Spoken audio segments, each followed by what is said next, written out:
Adam has a podcast. Adam has a podcast. Adam has a podcast.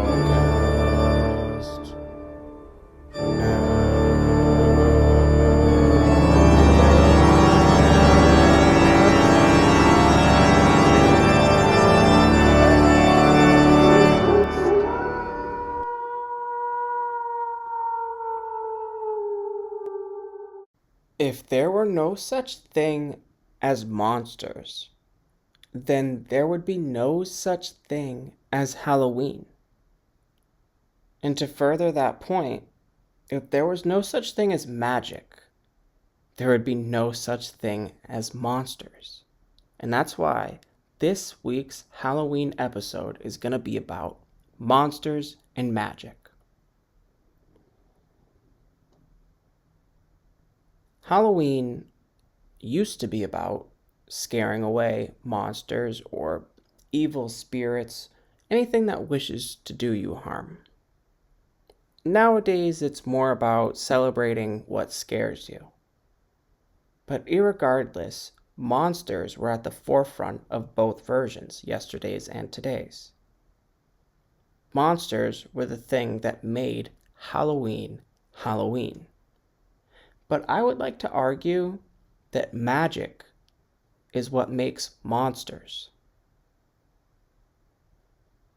I went into this and I started doing a whole bunch of research about magic. And halfway through, I was like, dude, I forgot who the fuck I was. What the fuck am I doing right now? I've done this already. I've done this a lot. I used to be really into fucking magic. Not the Karma Sutra fucking magic. Actual fucking magic. Sleight of hand. Card tricks. All of that shit. And to further that, occultism. Fucking, there's so many different kinds of magic out there. It's mind-boggling. And when I got into it with sleight of hand and learning the French drop and how to shuffle cards and all of these things, I realized that this was like a gateway. And it led to a whole broader world of magic. It was just a doorway into the world of magic. And as soon as you start really looking into these things, you know, they're where they originate from. The different kinds of magic. You start learning all different kinds of stuff. And it's super cool stuff. And I like totally fucking forgot that I fucking knew everything about everything. So I'm just going to give it a quick rundown of the history of magic. All of the magic that is stage magic or street magic is called physical magic. It is magic that can be done physically.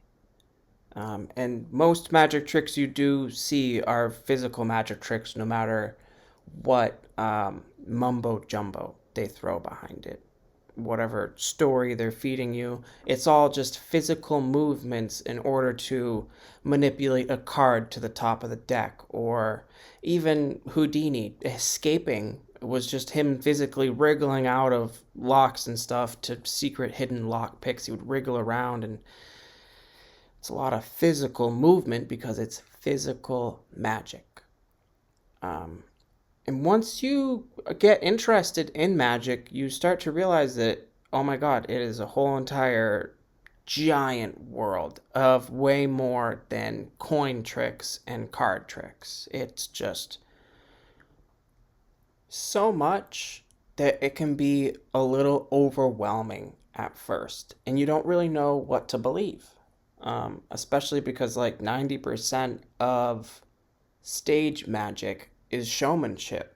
So if they do a really good job selling the show, they're selling you a belief that they're good, they're actually doing magic. And they might add a story, or they might add some kind of set pieces to it to make it look like it really is like some kind of magical affair going on. But in reality, they're selling you a story that was interesting to them, or they're selling you a story that tested well with focus groups. There might not actually be any validity to the ceremony or the spells or whatever it is that they're performing. It's just, most of the time shit that sounds cool. And shit that sounds cool sells tickets because people want to see shit that, sounds cool, must look cool. They're gonna go see it, and I go, wow, it's mind blowing, and that's magic. It's getting your mind blown and suspending disbelief. But when you want to learn magic, you have to stop suspending that disbelief. And you gotta get into the nitty gritty of just how these tricks are performed. And as a kid, I was all about that nitty gritty. I got into magic and I just couldn't stop absorbing it. I just loved it. I would watch YouTube videos about how to perform certain magic tricks. I would, rig up certain things so I could, not have to buy the magic trick, you know, equipment. Sometimes I did buy the equipment. Like I had this appearing cane. That was dope. I fucking loved that. I might buy another one. I saw them on like the internet being sold as self-defense canes. Bro, I used to thwack kids with that shit. That thing is not a good self-defense cane. That thing is flimsy as hell. One good thwack. Granted, it's got really sharp edges. You might cut somebody, but self-defense bow staff, it is not. It is just it's like a magic trick. It's literally a magic trick, but it has such a cool design and it's so technologically advanced and ingenious that people are like, yo, what else can I sell this as besides a magic trick? But any sufficiently advanced technology will appear as though it is magic. The dude who wrote 2001 A Space Odyssey said that. And I can see how he came up with that. That movie was so technically advanced that people were like, this is magic. How are you doing this? Literally, movie magic. And magic kind of has that crossover. Like I said a second ago, sometimes you don't know what to believe because of what people are telling you and what you see in the show. But other times, you don't know what to believe because it's a gray area. There's no real, very clear, solid answer. I experienced this recently. I read an article where it was like, quantum physics is introducing magic. And of course, I clicked on it. I was like, what the fuck? Quantum physics is like explaining away magic? And they were just using magic as like a colloquial term to just denote something that was something completely else. It was like you're either in a quantumly entangled state or you're in a magic state. Just call it non-entangled state. Why are you calling it magic, dude? I was flabbergasted. I read the article and then I was like, well, how the fuck are they defining magic? So then I read the scientific paper. They didn't fucking redefine it there either.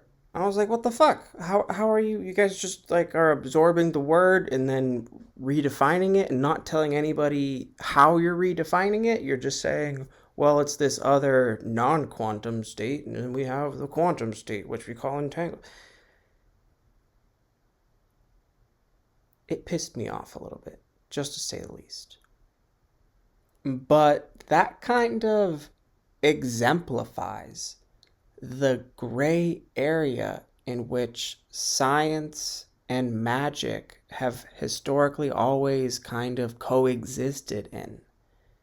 And it can kind of be said that the only reason we have magic is because at a certain point in our past, it was considered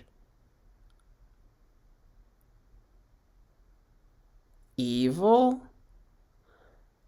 unholy, heresy. You were a heretic if you performed science. Anything that was scientific was an attempt at explaining God's will, and therefore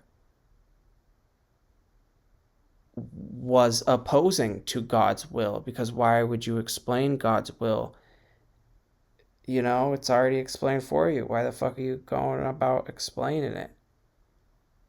So this is what we call the Dark Ages.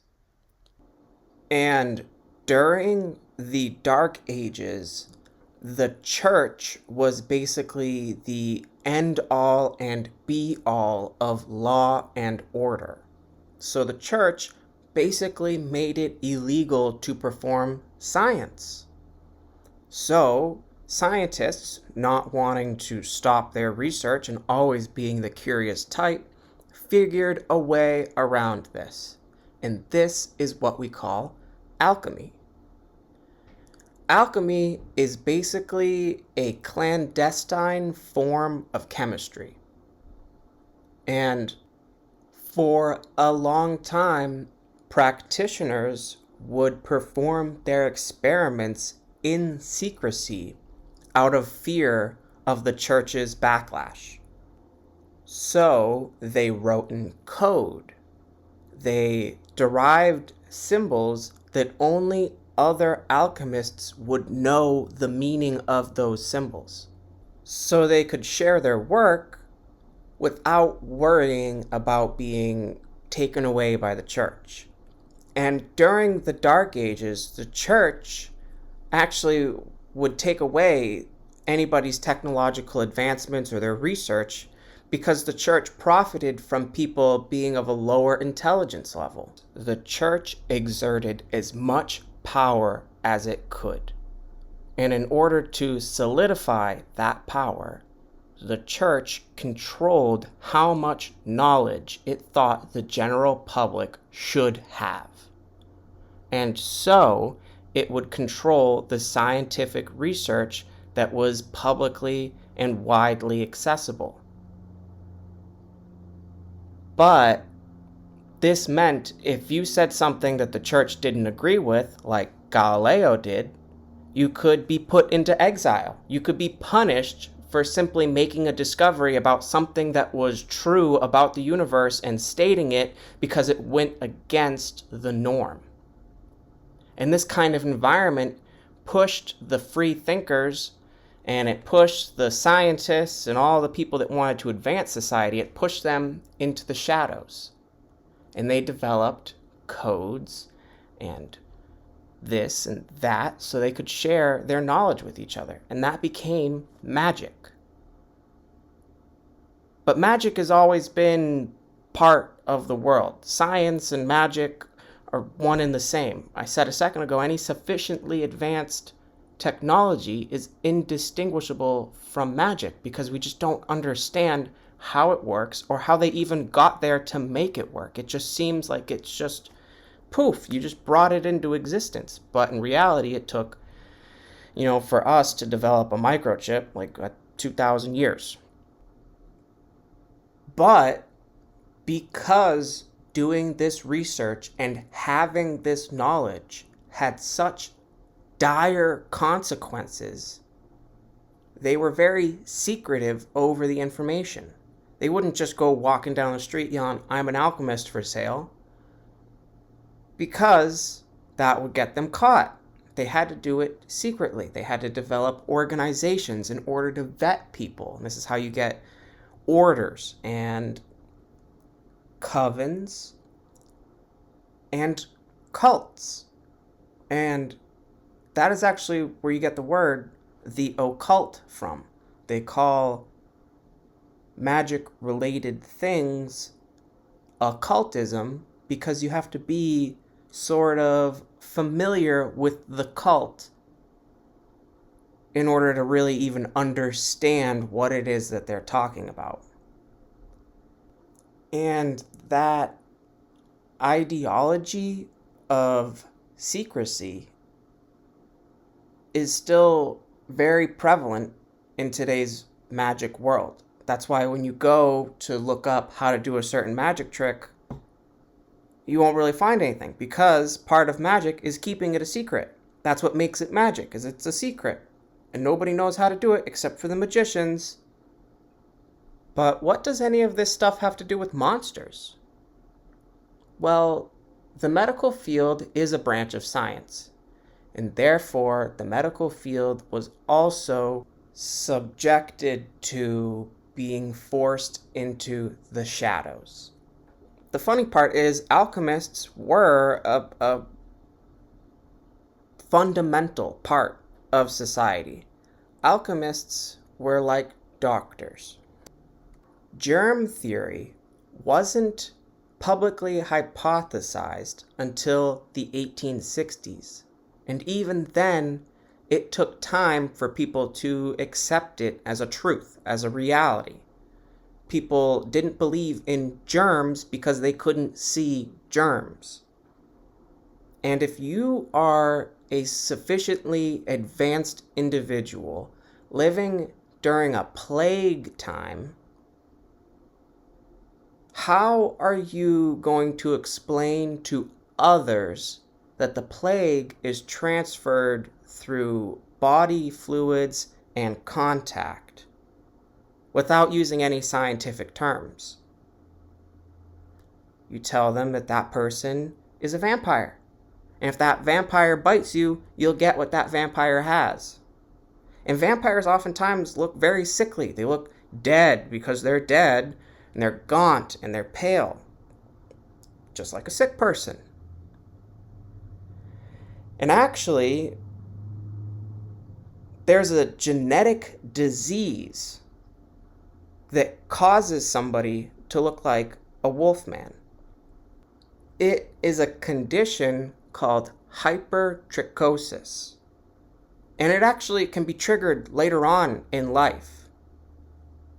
But if you don't know anything about genetics, how are you going to explain what is going on with that guy that's super hairy over there? So he's a wolf man, half wolf. Is that easy for you to understand? Don't let him bite you. You might get it, because they didn't know anything about genetics. They didn't know if it was a disease that was passed on, if it was caused by a bacteria. And they actually even say that hypertrichosis can be caused by a certain kind of infection. It can trigger the stimulated hair growth in places where you wouldn't normally grow hair, like your cheeks and your forehead. Therefore, you start looking like a fucking wolf man after you just, got exposed to some bacteria. People are like, oh my God, what's going on with him? He has some kind of curse now. People didn't really understand it. They didn't really have a grasp of it. But fictionally speaking, a lot of these monsters are actually created through curses and things like that. A wolf man is a curse, and a vampire is a curse. And, zombies are brought back to life by voodoo. A lot of the monsters are explained as being the result of witchcraft. And so witchcraft got the bad rap. Anytime that there was, a monster or something that couldn't be explained that was scary, people would just blame witchcraft.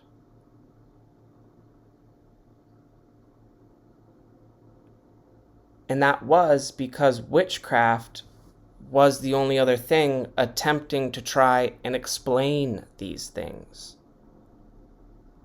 But as time moved on, science got less and less demonized.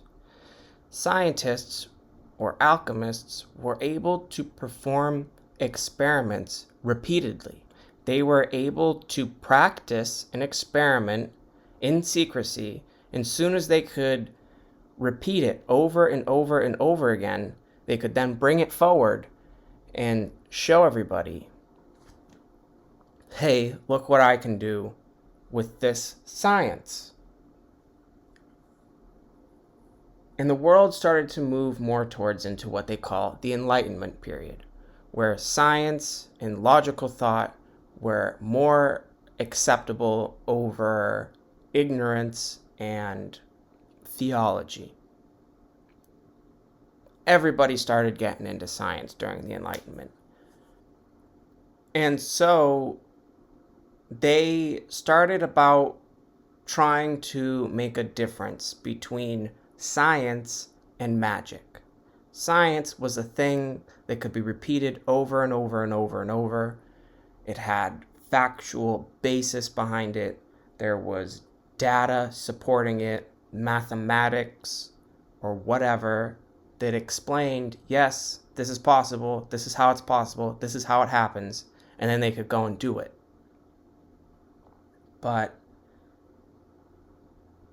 that's just a really good spell. You know what I mean?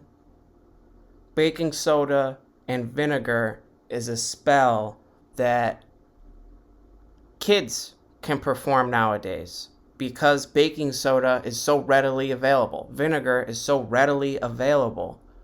We have all of these supplies that were brought about because of alchemy. People were trying to distill gold from lead. And during that pursuit of turning lead into gold, they ended up figuring out how to make sodium bicarbonate and lye and all of these other different kinds of chemicals that could be used for other things.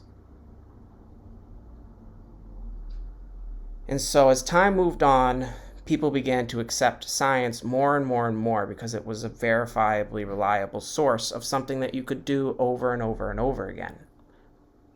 And it was also during this time that magic began to be split up into its different categories. There is a bunch of different categories of occult magic. I used to be into all kinds of magic. But something happened. I realized like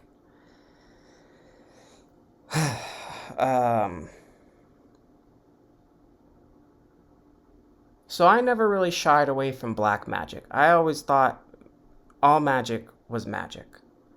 But they say don't do black magic because it has negative effects on you. It can have a negative effect. And so something like a love spell is black magic because you're taking away somebody else's free will to make them fall in love with you. And that's no bueno. That doesn't go with the code of white magic. There's white magic, black magic. White magic is usually good magic, beneficial. Black magic is usually, derogatory. Black magic is usually harmful. And then you have other kinds of magic like divination.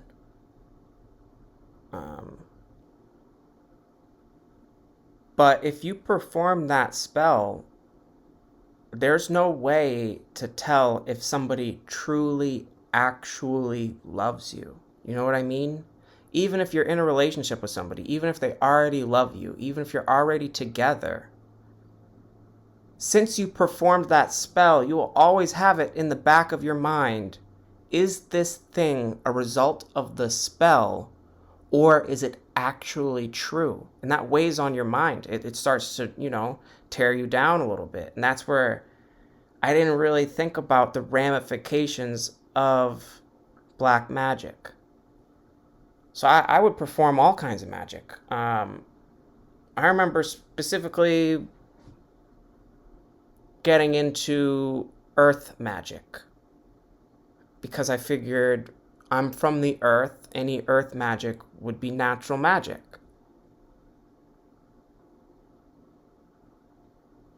And the more I learned about how to write spells, and the more I learned about the structure of ceremony, I realized, oh wow, this is stuff that you do when you go to church.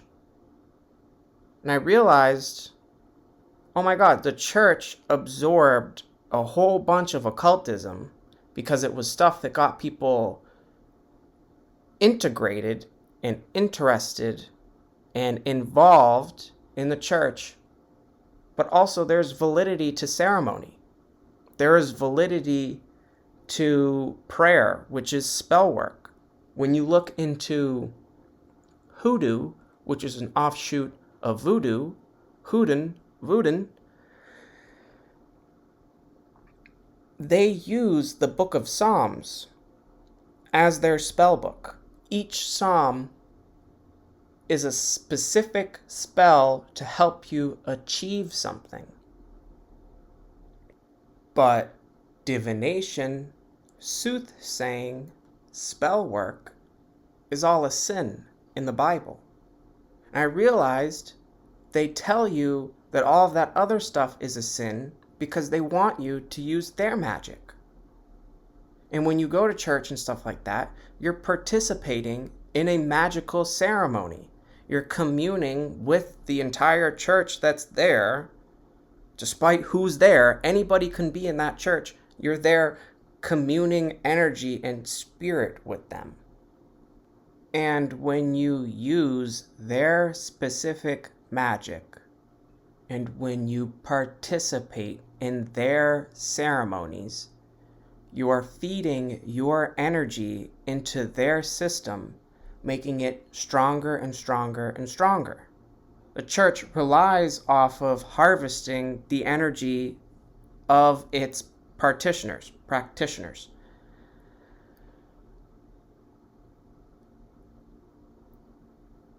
And that made me realize too that it's all magic. They're all using the same template of ceremony, of magic. And I started focusing on the deeper level. Where did they even all come up with this specific ritual that works in this way? And that's when I started getting into raw magic. Raw magic is like earth magic. It's nature magic.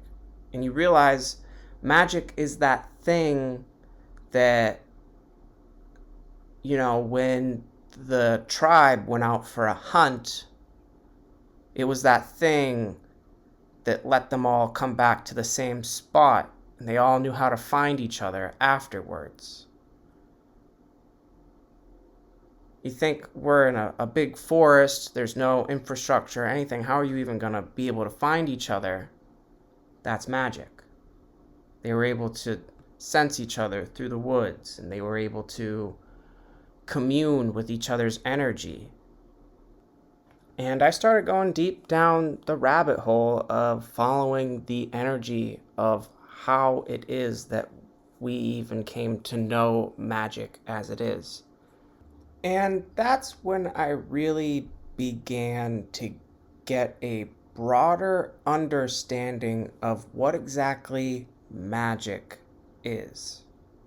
Magic is a function of God. Magic is the unseen forces that dictate how our lives play out. And magic is an attempt at trying to impose your will on those forces so that they act in a way that is hopefully beneficial to you and everybody else.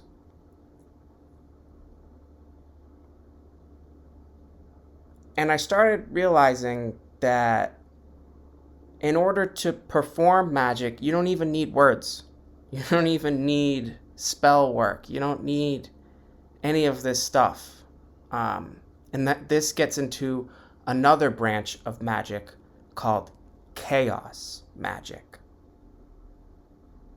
Chaos magic is an attempt to explain exactly what raw magic is.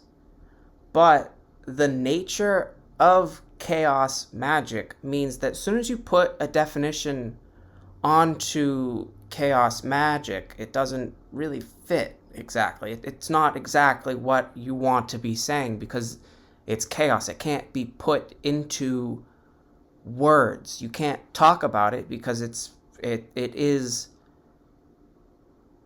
dissolution. It is entropy at its whole. It is things falling apart. It's not even entropy because entropy requires there to be an order, and chaos magic there is no order.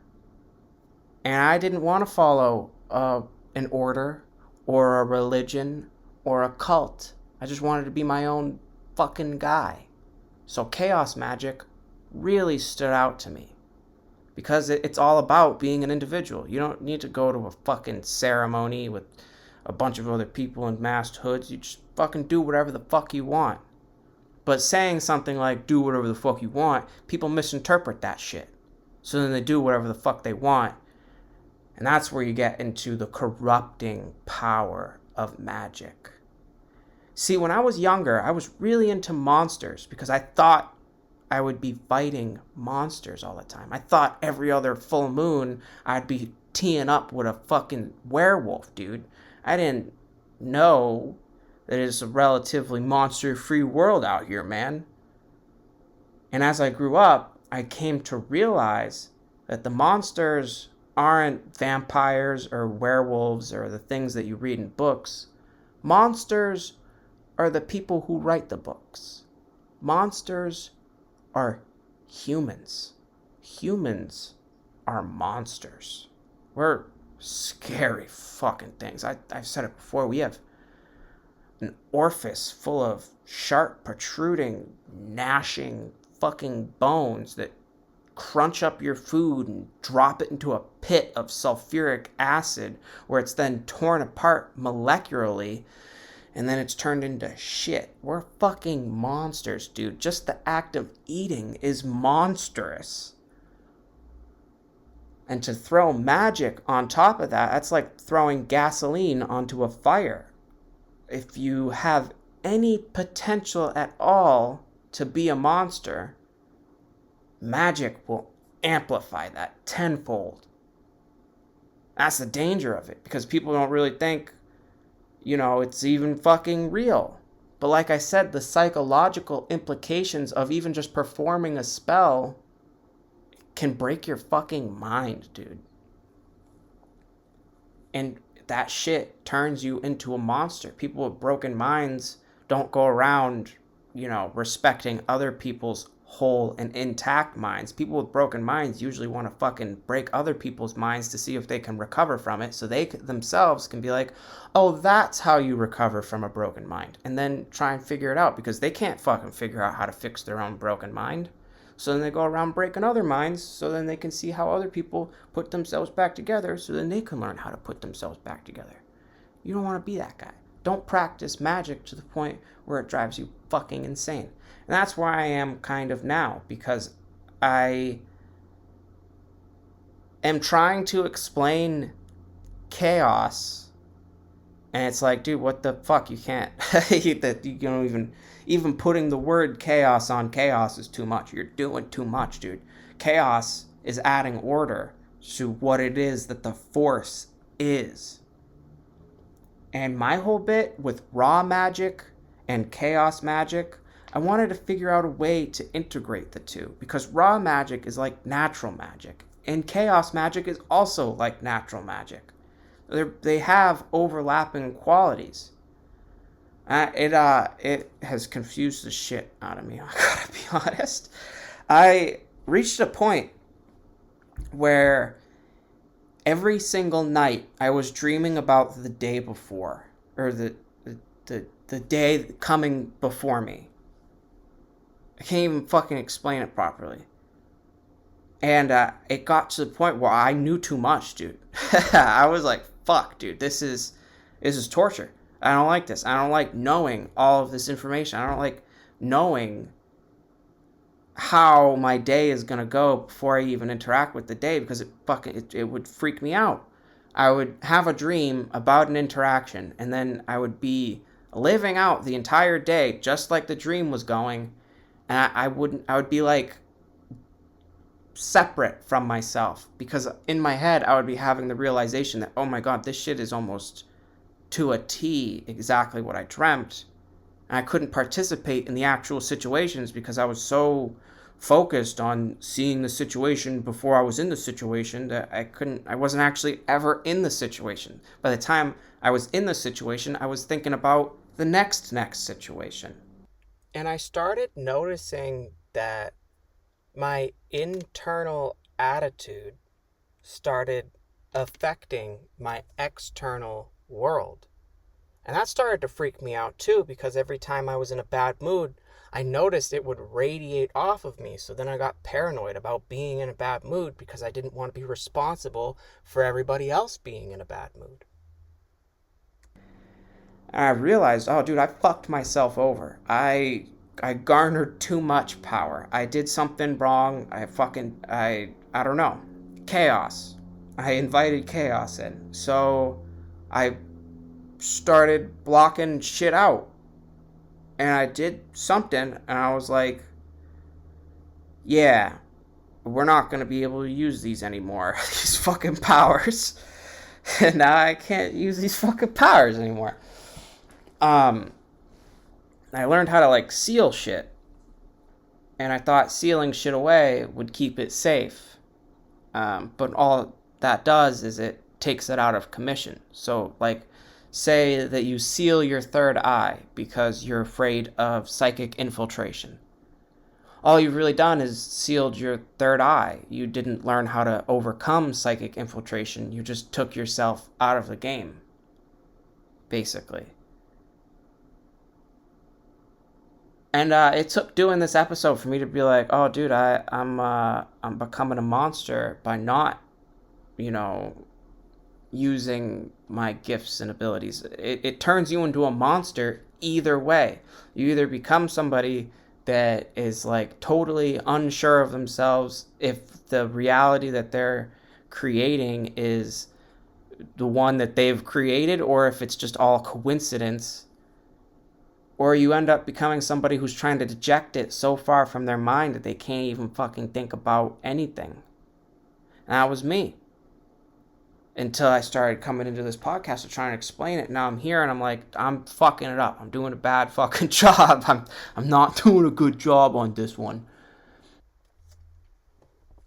And it's because as I'm trying to explain this stuff, I'm encountering these blocks that I put up. And I didn't even know that I put up these blocks because I never really tried to explain it out. And now that I'm explaining it out, I'm like, oh, fuck, that is why I have had so much trouble doing everything lately. Like a year ago, 2 years ago now, I would meditate hours on end every single day. And I didn't realize that I had just kind of stopped.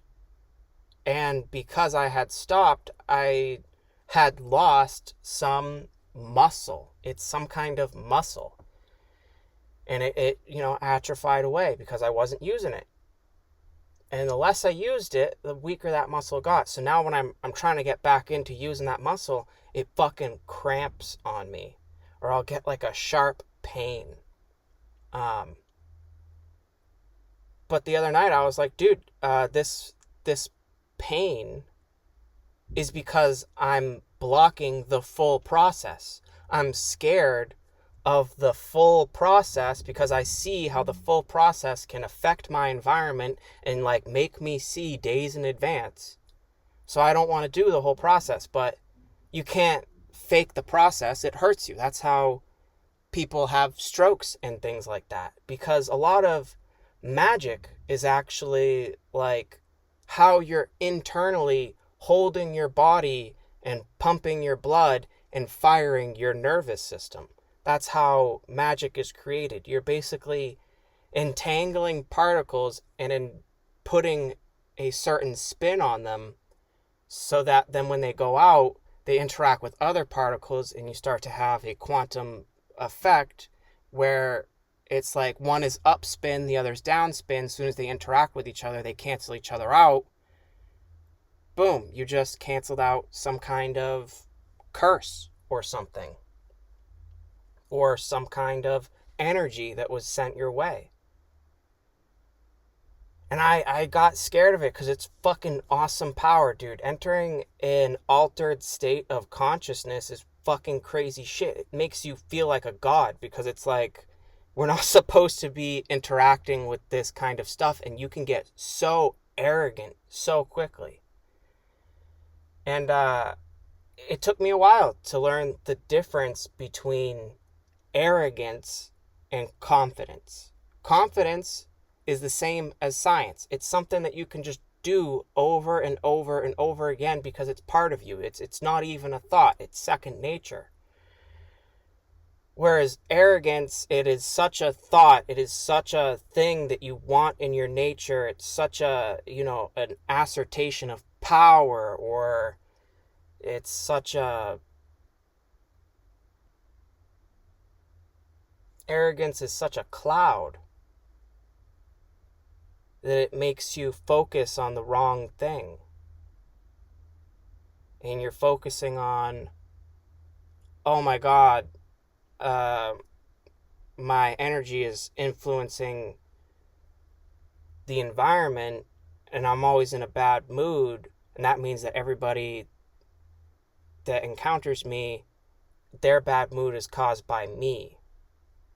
That's arrogance, because people have their whole lives that have nothing to do with you. Just because you have fucking spidey senses, you think that you're going around changing people's minds?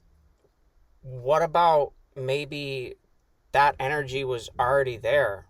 What about that? What about your spidey senses are picking up on that energy and it's not your fault, it's already there, and maybe by interacting with it you end up sending out that certain spin that cancels it out. So in that kind of thinking, the refusal to flex that muscle would be turning you into a monster.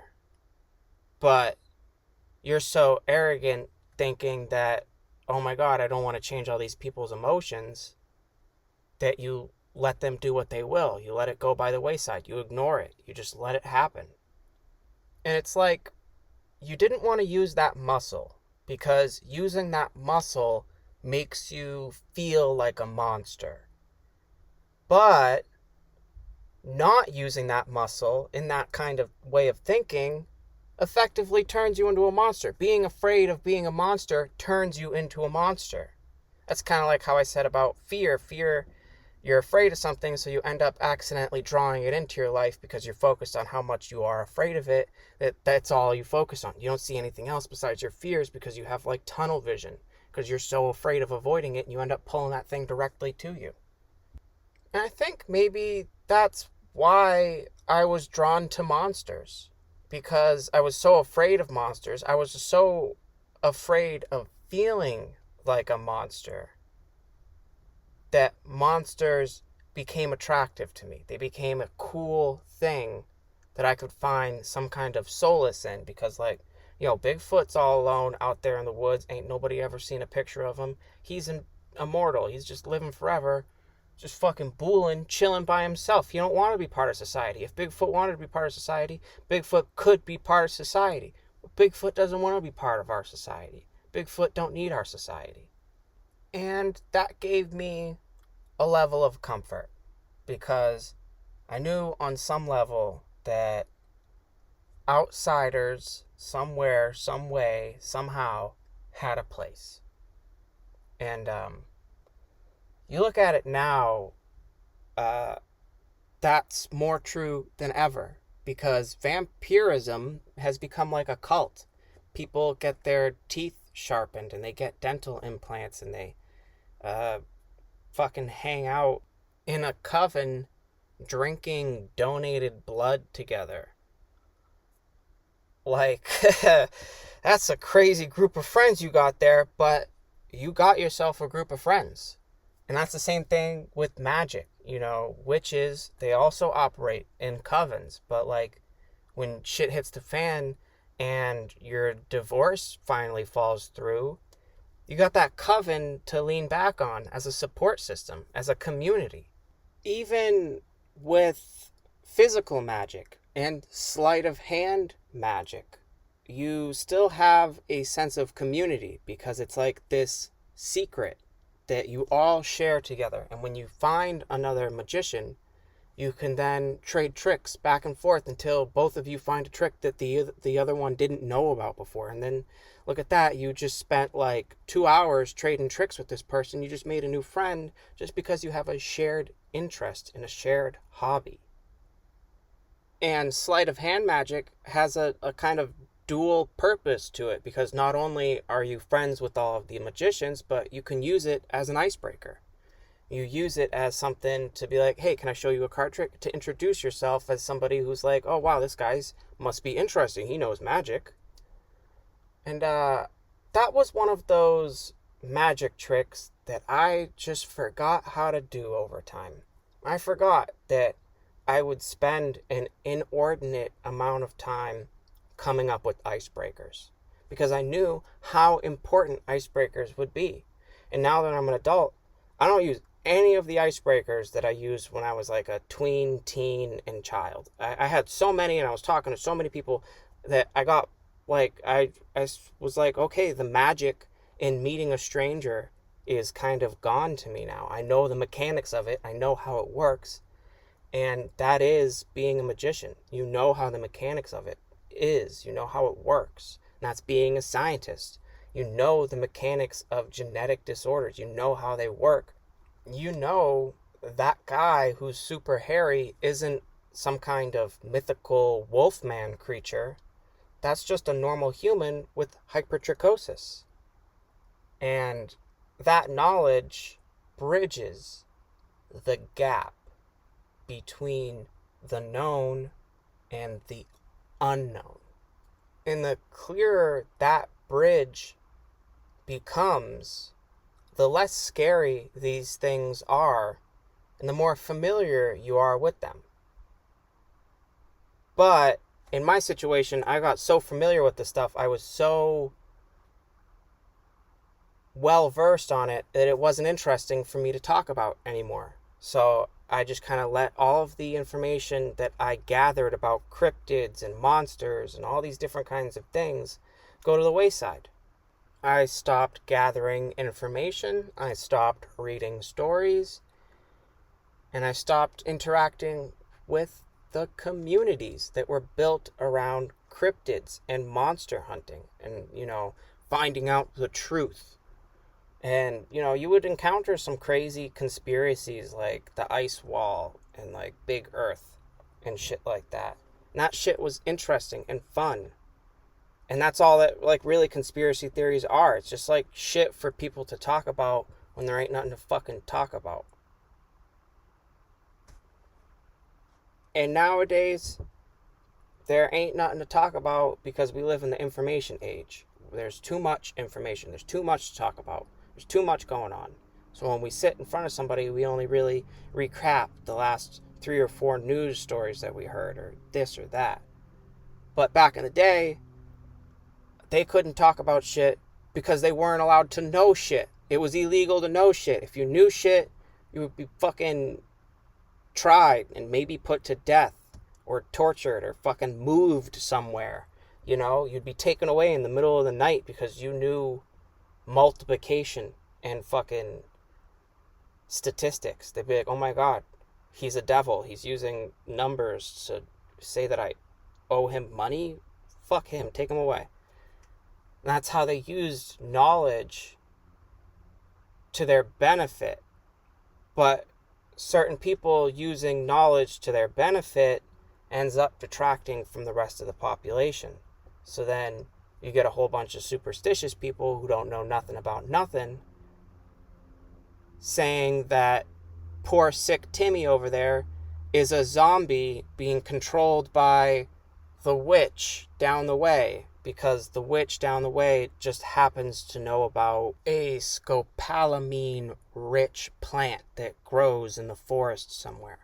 And scopolamine is a hypnotic drug that will zombify somebody and make them do whatever it is that you want them to do. They listen to your commands because you're the one that gave them the drug and put them under the hypnosis. So you're the only person that they like trust under the hypnosis of the drug. And you become zombified. You're a zombie. You won't even feed yourself because the fucking master zombie teller didn't tell you to feed yourself. And that lack of knowledge allows that witch who knows something that everybody else doesn't know to take advantage and, turn the whole town into zombies or whatever. But now we know the exact compound. I just Googled it because I didn't remember the name. I knew it existed. And I can just go and Google things. And I bet you I could probably just go buy a seed and grow a plant that has it, or just probably buy it already fucking extracted and purified. And that's, like apothecaries were the magical equivalent to what we have as a pharmaceutical industry now.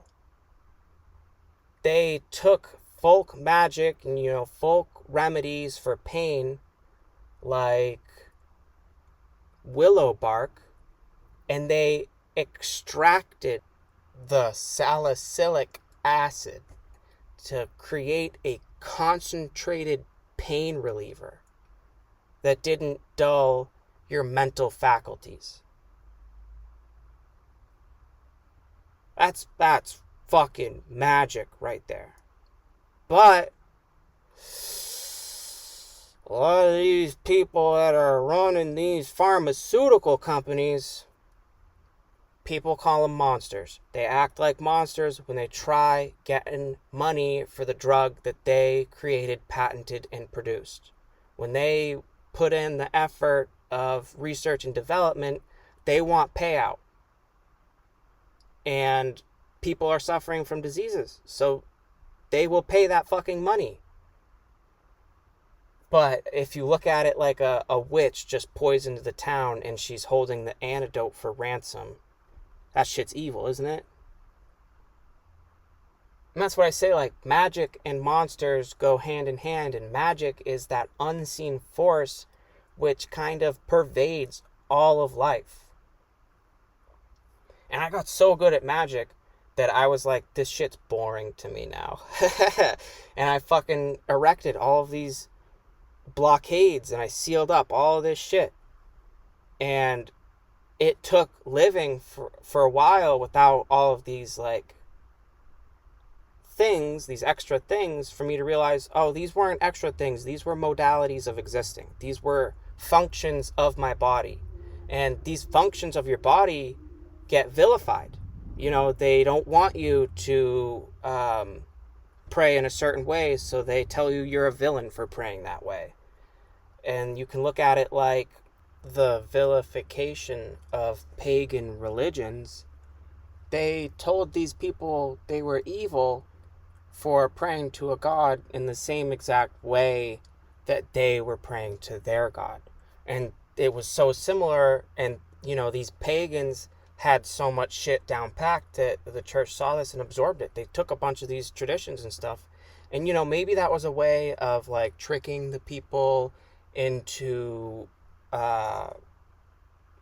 accepting the religion. Like, hey, we do the same exact shit, and they were like, look, it's all the same. Or maybe it was, just like I was saying a moment ago, a psychic fucking battery. And they wanted these people on their side for the psychic battery, because if everybody's on the same team, we can do whatever the fuck we want now, right? But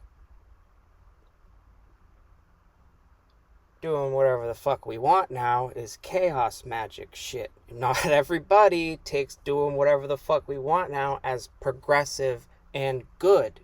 And we had to deal with a lot of fucking bullshit rulers in the past that only cared about themselves. So they denied the proliferation of knowledge and science and even culture. So much so that people were driven into the shadows in order to truly express parts of their own divine nature. We're all made of nature. We all are interconnected. We all have a part of this beautiful majesty, which is the universe. And when we connect into that, when we tap into that, everything that is seen and unseen, we're tapping into magic, bro. But to really tap into that shit, you have to have a truly clear mind. Because any thought at all will be turned into a pearl. It'll get rolled around and covered up in all these different kinds of layers. And it'll harden into this big giant pearl. When at first it was, almost nothing, a grain of sand. And that thought is that grain of sand, and it rolls around. You have to have a truly clear mind. But spending hours every day clearing your mind, I thought it was like, I was like, this is useless. This is a waste of time. I could be doing so much better shit with my time. So I was just like, you know what, fuck it. I'm just gonna do better shit with my time. I don't need to just sit there and do nothing. But I wasn't sitting there and doing nothing. I was doing inner work. I was moving around stuff inside of my body. I was creating currents and energies, and I was laying out paths and fucking coalescing with the seen and the unseen. I didn't know, until I didn't do it. And I realized, I could be doing other shit. That other shit that I'm doing is just sitting down anyways, watching TV. It's the same exact thing. I'm doing even less now, actually, because I'm sitting there and I'm just passively absorbing shit rather than actively thinking shit through and using my brain. I'm just sitting there, absorbing story after story after story after story, numbing my mind. Whereas before, at least when I was meditating, I would do thought experiments. And those thought experiments, I didn't realize how much they strengthened my brain and how complicated they were until I let that muscle weaken a little bit. And now it's like, oh man, I'm struggling imagining something that I worked really hard to be able to imagine. It's like a really intricate puzzle. And I like to imagine putting it together and all of the moving pieces.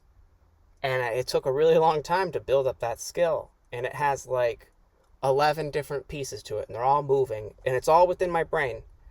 And I didn't do it for a long time. I was like, why am I wasting my time thinking about this shit? And I tried to do it again the other day.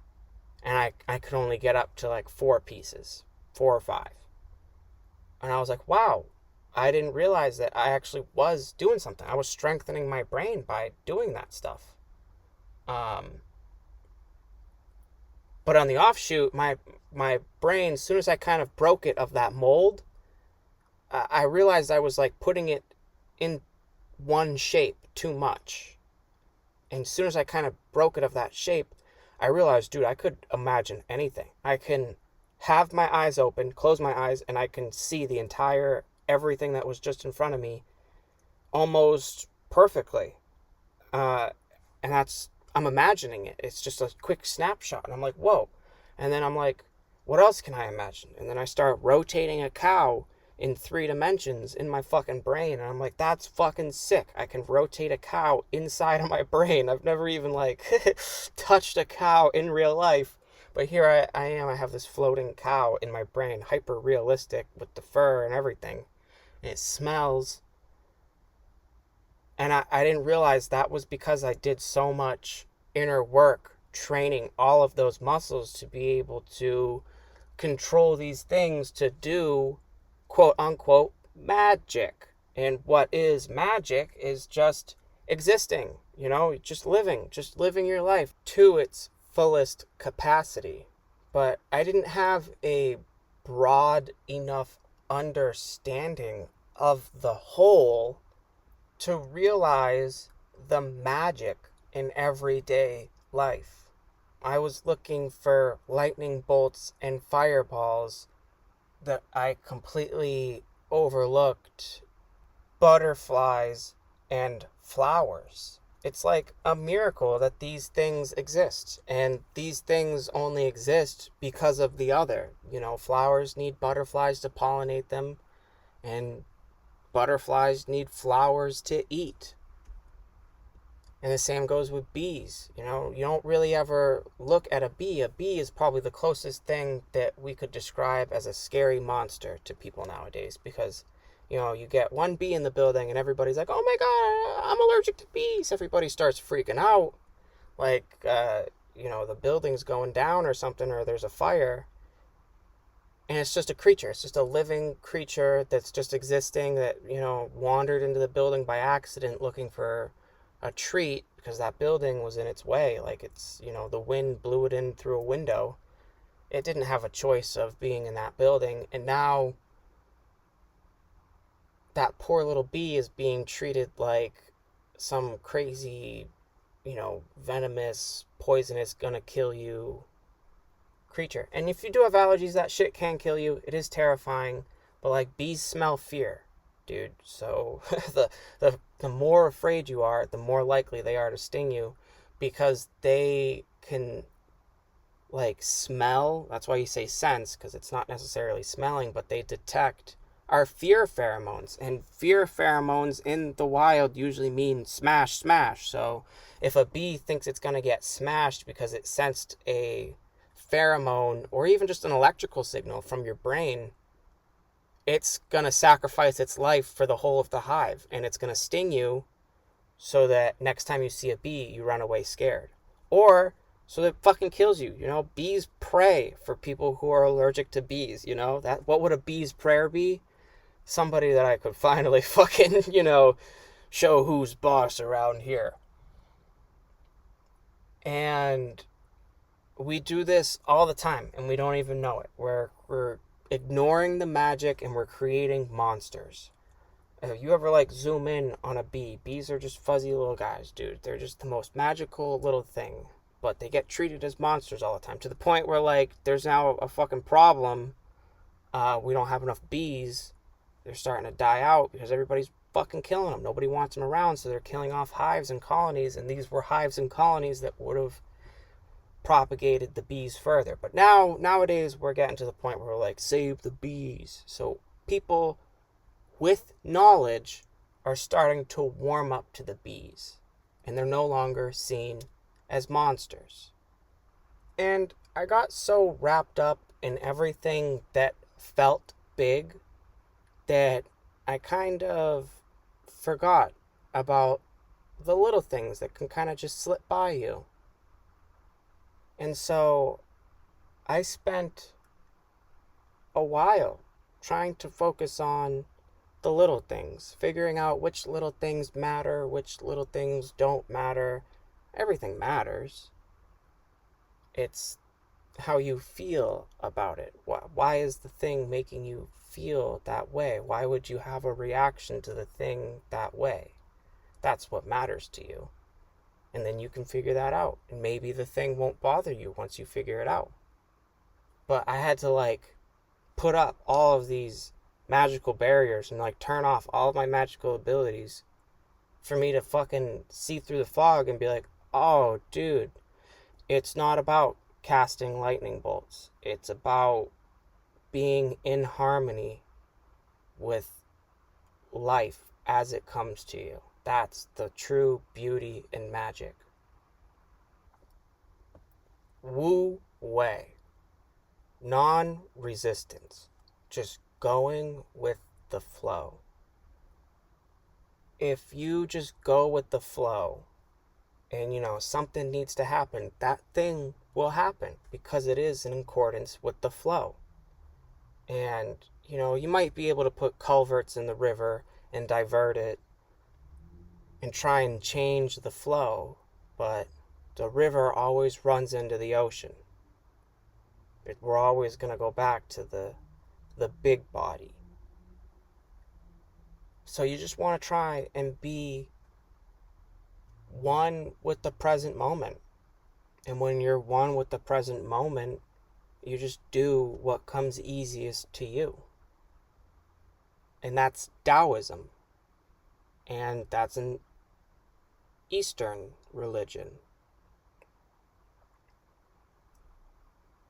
But Eastern religion is looked upon as mystical because we don't really have the daily understanding of it. So we think of something like meditation and we say, oh, well, how is that magical? But it unlocks certain abilities of your brain that are already naturally there waiting to be unlocked. I had to put a wall in between, and that wall caused me pain because that wall wasn't supposed to be there. It was supposed to be naturally unlocked. It's a natural function of your body. And once you kind of really tap into that natural magic, that natural function, you'll be able to produce like your frequency, your true essence of what is like your magic, your vibe or whatever.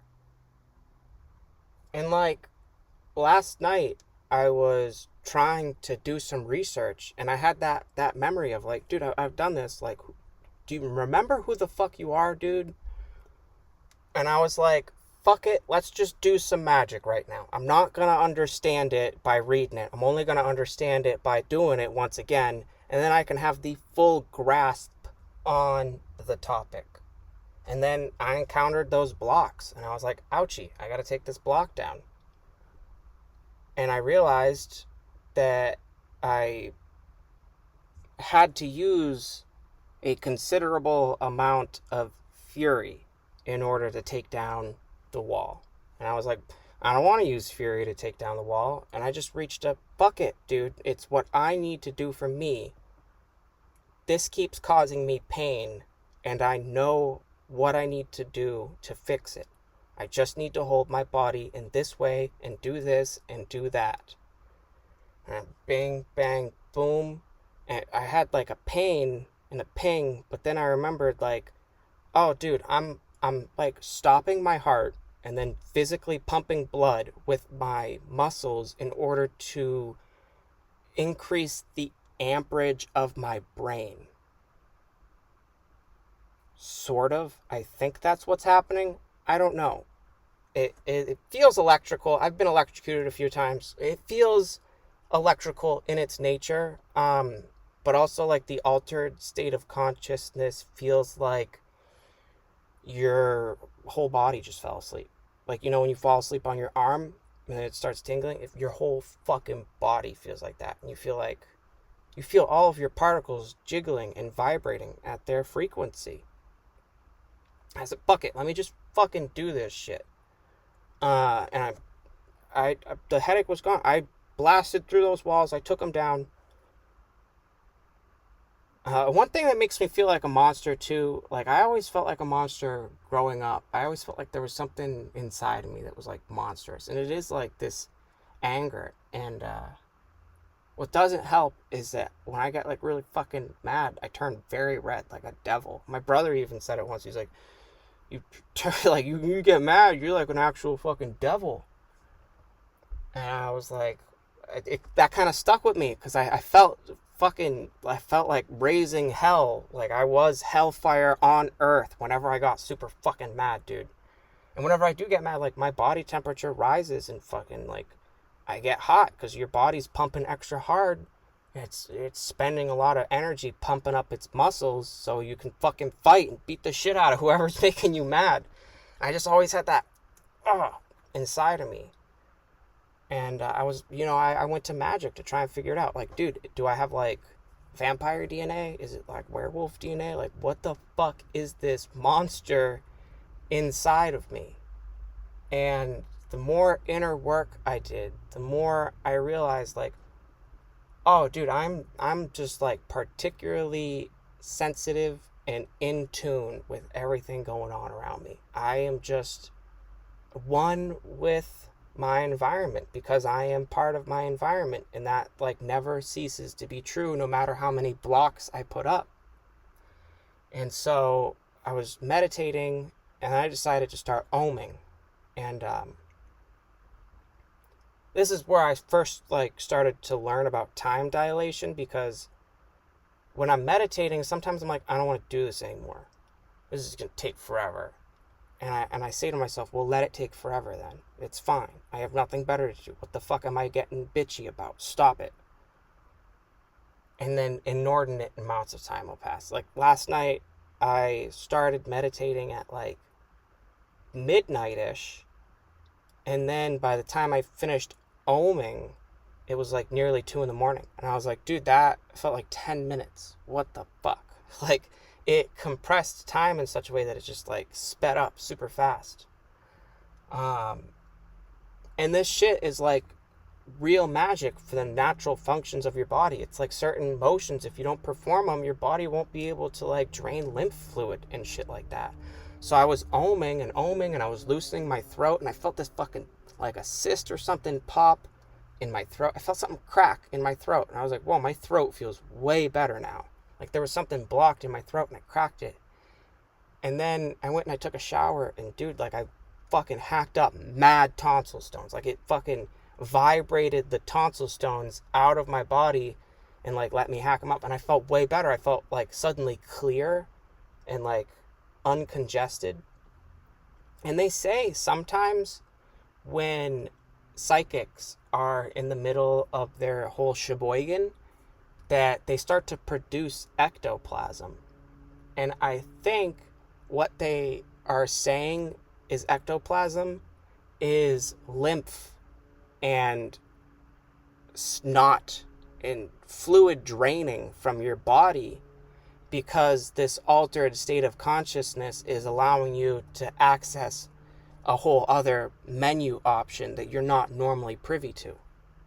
But I also noticed that the more I access this menu, the more things like breathing became manual, like constantly manual. Like I would have to remind myself to take a deep breath, and I was only breathing like once every 3 minutes, because that was how long I reminded myself. Because whatever, 3 minutes might be a long time, but it was like long enough for me to be like, oh, you haven't breathed. And that's because I was spending so much time focusing every single muscle in each and every breath, and focusing on the total interconnectedness, and having breathing being the only thing that I was focusing on, that when I wasn't focusing on breathing, my autonomous nervous system didn't remember to kick back in. And that's like, so some people can see with their eyes closed. And that's because when you close your eyes, your eyelids are see-through, but your eyes turn off. Like your brain turns off your eyes. I heard this on the internet as like a fucking passing ship in the night fact. Like I don't know if it's true, but from my experience, I can totally see why it would be true. Because when you close your eyes, you see completely black. But if you meditate for long enough, you can turn the nerve back on, and you can see through your eyelids, and you can see almost everything. And if you juice that nerve, if you add extra energy to the circuit, you can see through shit.